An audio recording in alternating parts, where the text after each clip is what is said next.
Hello, everyone, and welcome to African Conservation Podcast. Today with us is Mary BIRDI from Oikos in Arusha, Tanzania. Hello, Mary. How are you? I'm good. How are you? I'm very good, thank you. Um, could you try and present the wonderful organization that is Oikos quickly? Mm. Okay. Thank you. Yeah, as introduced, Mary BIRDI have been working with Oikos for the past 10 years now. Oikos is a conservation organization based in Arusha. It's doing quite a lot of work around conservation of the rangelands, especially. There are kind of three different programs that Oikos is running. One is the Biodiversity Conservation Program, which is focusing on issues of restoration, land use plan, education, livelihood improvement. But as well, we have a water sanitation and hygiene program, which focuses on the water supply, hygiene and sanitation programs in schools and public spaces. But as well, we have a coastal program, which is based in Pemba, in our office in Pemba, which as well does both conservation and wash activities in the Pemba, North Pemba region. Yeah. And basically, it's an organization that has been working for over 20 years, since 1999, funded by big donors, EU, USAID, and these kind of donors, and still having a big portfolio of partners, both locally and internationally. Yes. It's impressive, huh? It's a great work you guys are doing. And how did you, Mary, come up to work for Oikos? Like, what's your background? I've studied a bachelor degree in laws and a master's in leadership and governance. And I had interest working in nonprofit, so I knew Oikos from another nonprofit that I was working on, and got introduced. And apparently, there was a USAID project running that needed a trainer. And that's when I got involved with Oikos and got involved in the conservation world. Impressive, impressive. 10 years already. Today, we chose to talk about land use planning, which is one of the many topics Mm. that Oikos is working on in Tanzania. For a first thing, I think maybe explain to our audience what is land use? What is it? How would you define it? I can define land use planning as one of like very significant, important activity, especially in the rural communities where land is communally owned. Um, Land use planning helps the communities to plan better their area, their land, to choose how to protect the resources, but also to choose how to use effectively the resources and as well protect them. Okay. So, land use planning is a component that has big participatory processes and methodologies to engage the communities to define their land, but as well define the natural resources they have, define how to use them in the next 10 years, because land use plans last 10 years. So they project how they would use the land in the next 10 years and how they would protect the land in the next 10 years. Oh, This is basically what land use planning is at the village level. okay. So it's the way that communities use the land that they're on in between, I guess, Yes. grazing, Mhm. crops, habitations, maybe. Mhm. Water resources, natural resources. Why would they, like before you guys came in or before people told them this kind of subjects, how would they do it? Would they, move around like pastoralists do with the cattle, or were they more like Mhm. sedentary? Mhm. Apparently, we are working in pastoral communities, and as you know, the pastoral communities move with cattle from one place to another.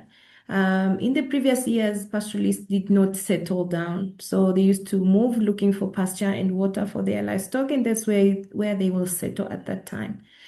But due to population growth and social services getting into these pastoral communities, villages have been more of a settlement area, a settlement which needs to accommodate different land uses. People settling means they will want to start cultivating crops to feed their families. They will start sending kids to school. They need a school somewhere. They will need water as a service. They will also need two areas for grazing. And since they're not moving as much, they can't graze everywhere every time. So there will be like seasonal grazing areas. And they have to start defining how they can use better the resources that they have. And so this is like one of the things that help them to really sustain while they are still not moving as much. Pastoralists still move, but they move only if it's too critical, especially for the cattle, for the livestock, but they move only to look for pasture when it is a critical situation. They can go to other districts or other villages, but they will always come back to their area.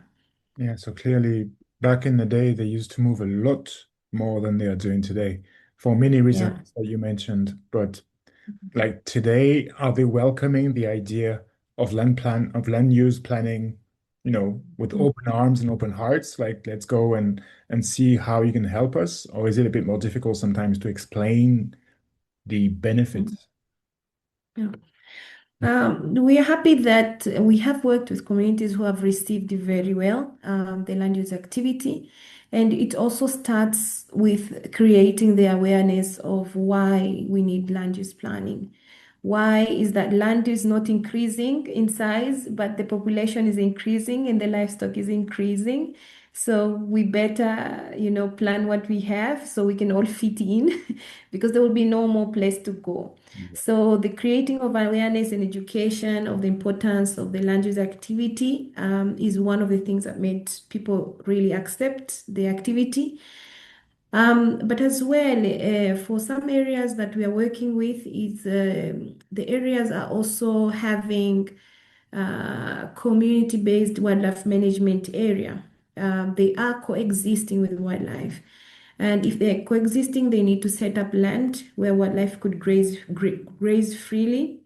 And it's mandatory for communities that are living around wildlife management areas to have land use planning, so to ensure that there's area settled for wildlife somewhere. So I think this is a two-way, I can say two-way thing. Yeah, like a win. It's a necessity and it's also good awareness. Yeah, so because when they used to move so much, like you said, there was no overgrazing issues. There was not so many human conflicts with the animals, maybe. But now Yeah. they are settled, many of them, Mhm. in a village or in villages.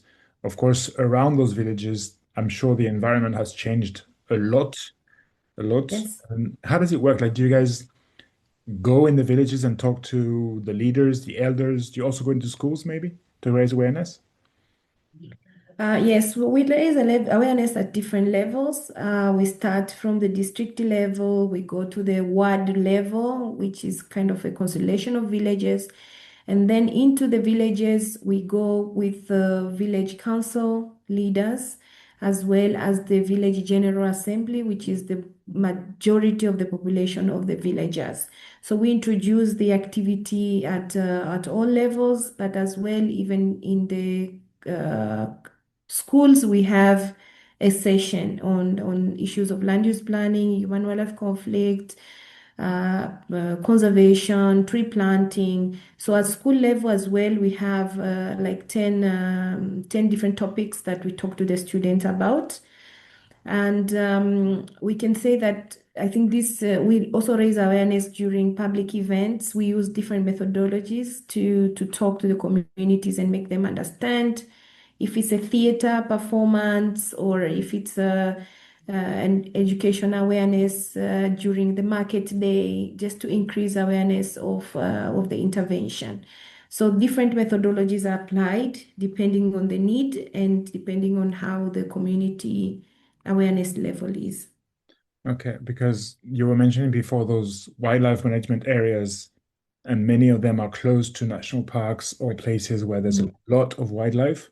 And I'm sure Mm. the animals, the wild animals, they know, but they move around a lot. And of course, when they come close to a village, they are pastoralists, but you were mentioning crops, so they are now planting, I guess, how do you say, sustenance fields, for themselves. And of course, Mm. this can be very tricky when you have elephants moving in, or yeah, all kinds of animals that can destroy your crops, and you lose everything. So land use Mhm. planning, I'm sure you have to come up with solutions to help them mitigate, Mm. or maybe not erase this, but at least help in the way of this, right? Yes. So yeah, we have two kind of different conflicts in the communities that are living near protected areas. And we have crop raiding where wildlife go and crop raid, go to into farms that are not well protected and eat the crops, sometimes even go and destroy the reserves, the food reserves. Right.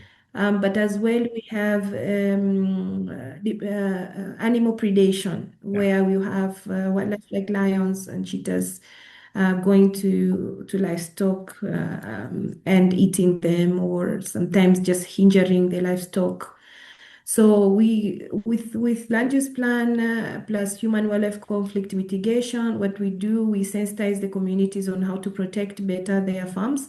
So once the areas have been set as farming areas, we ensure that the areas have been really well protected from any intrusion from different kinds of wildlife, depending on which wildlife as well, because there are different kind of mitigation measures depending on if you're working with elephants or it's giraffes or it's something else. And for also for the settlement areas, the areas that have been well designed for settlement, we ensure that these communities have well protected bomas.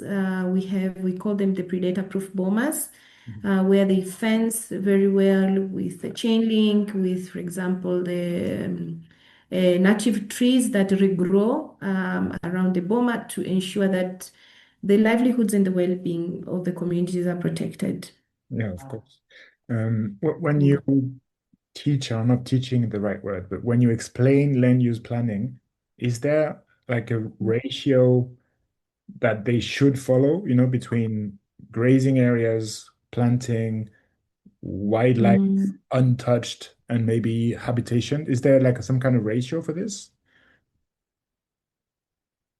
Yes, there's kind of a formula behind it, but the basic thing is to look at how big the area is, what is the current population of the area, population of the people, and the population of the livestock as well.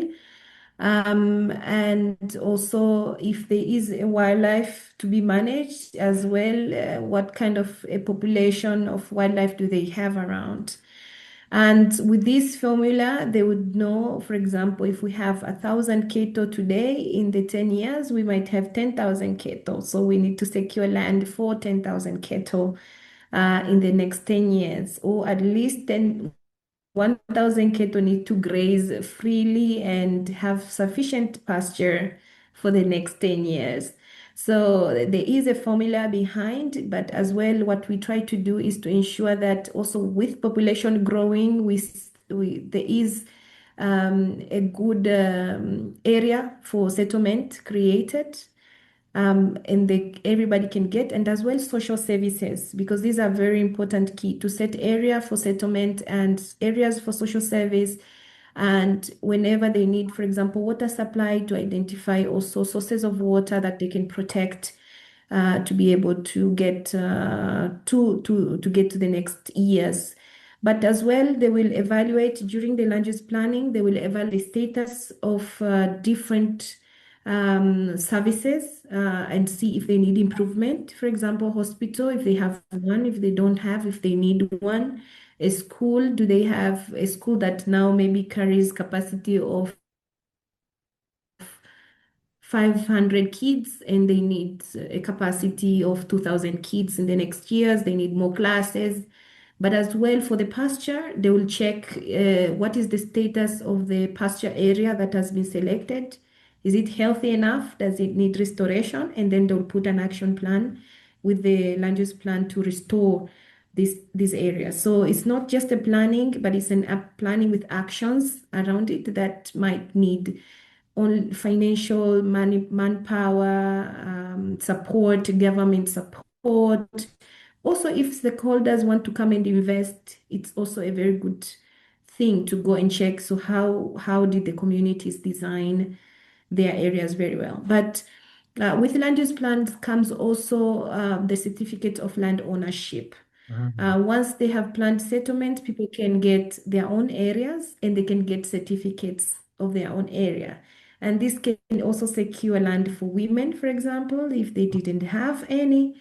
It can help each community also to have to know what kind of an area they have as a family or as a household. Yeah. yeah, because land, community land is not marked. Like when you go in the field, there's no sign saying you're walking from this guy's place to this woman's place. So of course, being Mhm. able to know where your land finishes, where it starts, it helps you, like you said, plan a proper use Mhm. of this land. Because when there's like before you reach Yes. too late point for grazing, how does it work? Like they Mhm. choose to move the cattle somewhere else. They don't fence it off, yes, for regeneration. How does it work? No, huh? They just go somewhere else. No, for grazing, no, for grazing, what they do within the grazing area, they have seasonality. Okay. They have seasonal grazing area. So there's a grazing area, for example, for rainy season, and they will leave another area for dry season within the same place. Ah, yes. So, meaning if they're grazing in one area at one point in time, the other one rejuvenates and regenerates back and it grows grass for the next few months. And then they will move to the dry area when the time comes. So they don't graze everywhere. There is a systematic way in each village that they decided to do to handle this. So whenever they feel like now there's maybe the dry season has prolonged more and we have no more pasture, this is when they will resort to go to neighboring villages. Okay. Of course, with consultation from the neighboring villages. Yeah, I'm sure you need to have agreement, huh, before you send all your 1,000 cattle to the next village, you need to make sure that everyone is okay with this. And I'm sure it goes around. Like if you go to your neighbor, maybe next year the neighbor will come Yes. to you. Is it the same for fields, for crops? Like they use Mhm. the land, then they change until they can regenerate the field. They also do this. With crops, all year season, you find their crops there. So what they do is Okay. just rotate the type of crops, Yeah. or at least have mixed crops this system, mixed cropping system Okay. that rejuvenates the area. But as well, they use for families that are using have livestock. They can also use the livestock manure to improve the soil in their land. But as well, depending on the community, different kinds of crops survive. So sometimes they have one season of maize, more maize, less beans, some season more beans. So it just to improve the soil fertility. Nice. Is there not too much pressure from, I don't know the term, but big farms or big corporations that want to buy community land for farming, for example? In some areas, there must be, no? Mhm. Yeah. Yes, in some areas they have very big farms, like for example, wheat farms. We have factories that are making beer. in Yeah. Tanzania, especially in Arusha. We have a big one that makes beer, which needs wheat. So yes, we have investors as well in these areas in the village. There are in areas that have been hired or they've been leased to investors to do like very big farms, very, extensive farming system.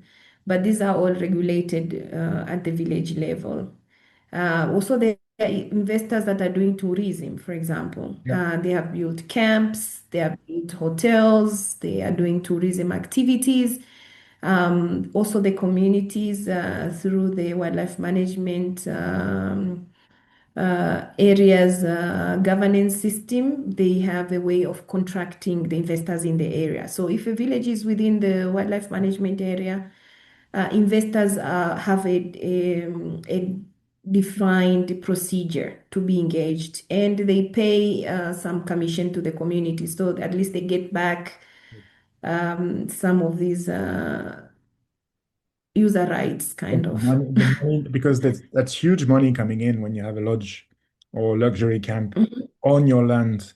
So it's very Mhm. clear that the owners are redistributing some of that money into the community. I guess they're creating jobs as well, right, in the community. Yes. Do- Yes, they're creating jobs for the locals, for the youth especially. And we also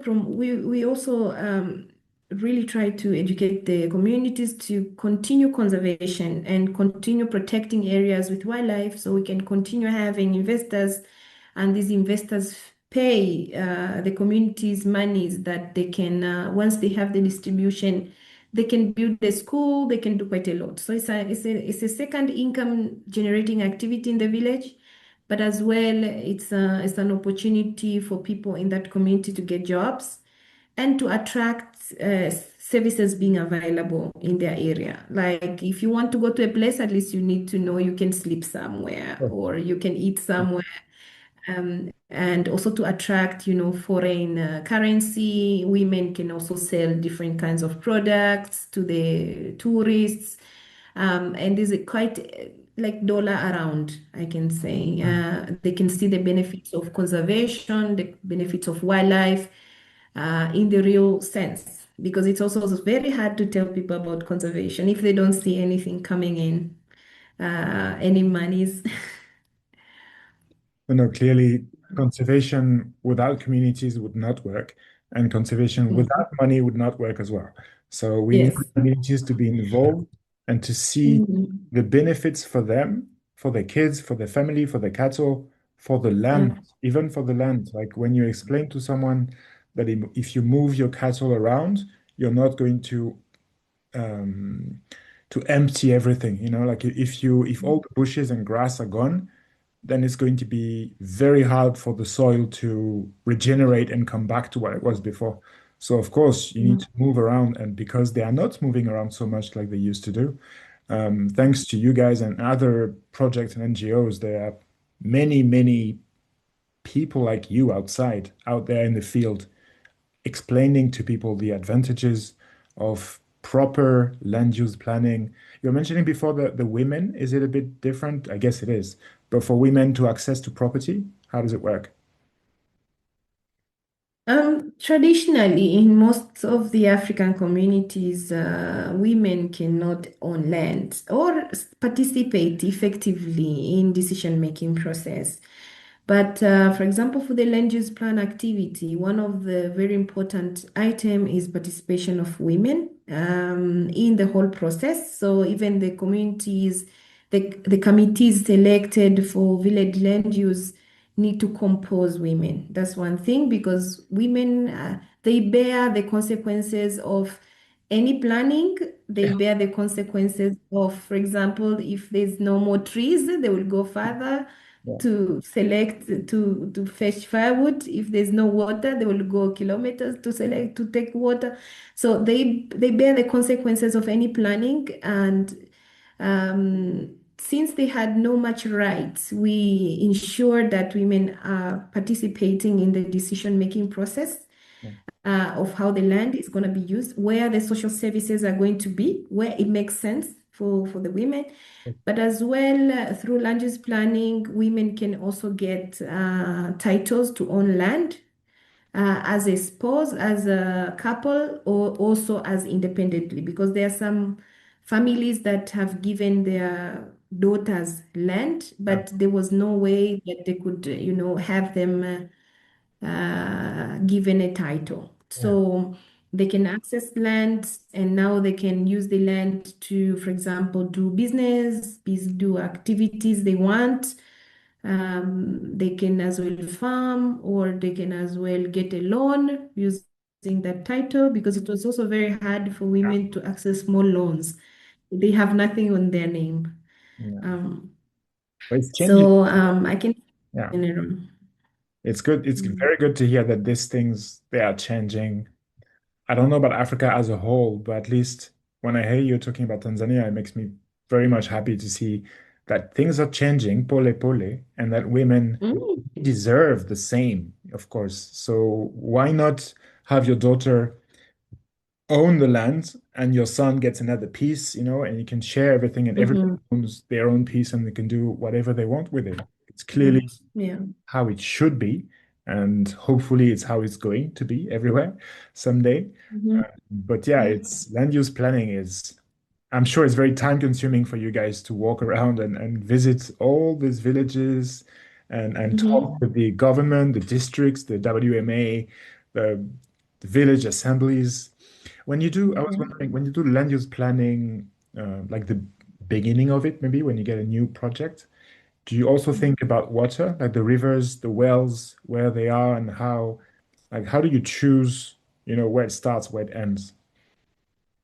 Uh, for us, before we design projects, we conduct what is called the need assessment. Okay. So, need assessment, we go to the villages and we do a scenario planning with them.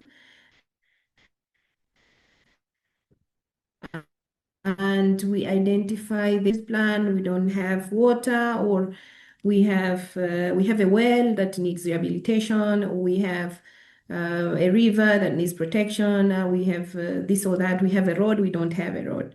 So the need assessment identifies the needs and the priorities of the communities. So we use this to design projects.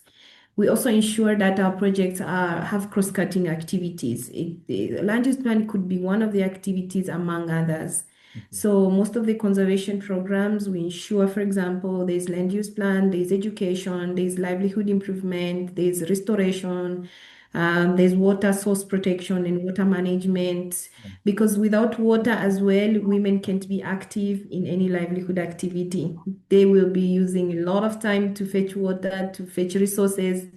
There's no time for anything. Okay. So we design projects or programs that have quite a number of interventions going on at the same time, even sometimes in the same place, maybe in different levels. But we ensure that at least we solve the critical situations that or the priorities that are happening in the village at that time. Nice.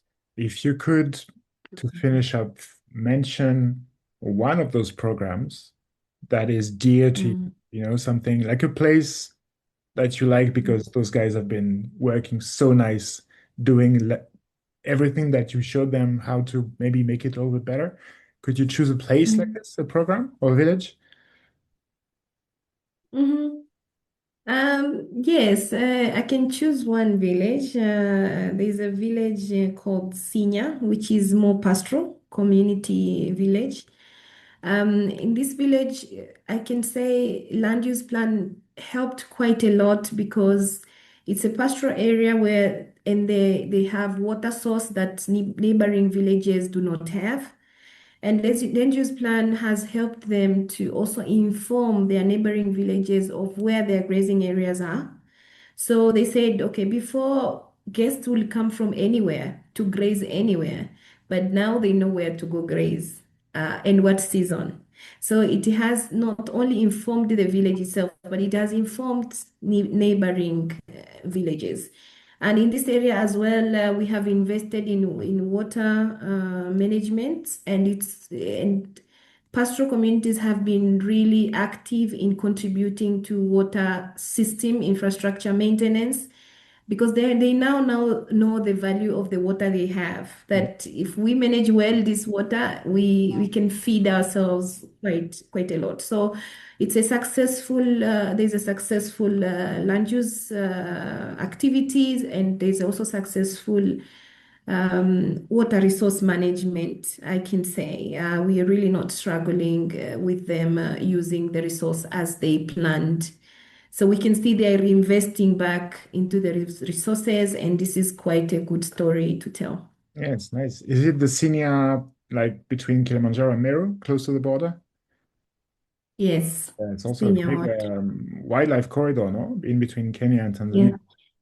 Yes, there's quite a lot of movement of livestock and wildlife across the border in Kenya. And it's also a big part of that area is also a wildlife management area. Yes, So they beautiful. have quite a lot of wildlife, lots of livestock, and there's not much farming there. So less conflicts when it comes to crop raiding. Yeah, I remember Senia. It's a beautiful place. Beautiful. Beautiful. I'm Mm. happy to hear that Yes, those guys less are plain. working like in the right direction towards conservation, effectively, because Yeah. I'm Mhm. sure it's the hard work that you guys are putting in is not always moving as fast as we want, of course. But yeah, senior, congratulations to those guys. Like they are, how you say, flagship, the flagship of conservation in northern Tanzania, and they should be very proud. And I'm very happy. Yeah, Today was sure. very interesting, Maria. I can't wait to talk more about other subjects, but land use planning, we learned a lot today, thanks to you. So yeah, thank you very much. Yeah.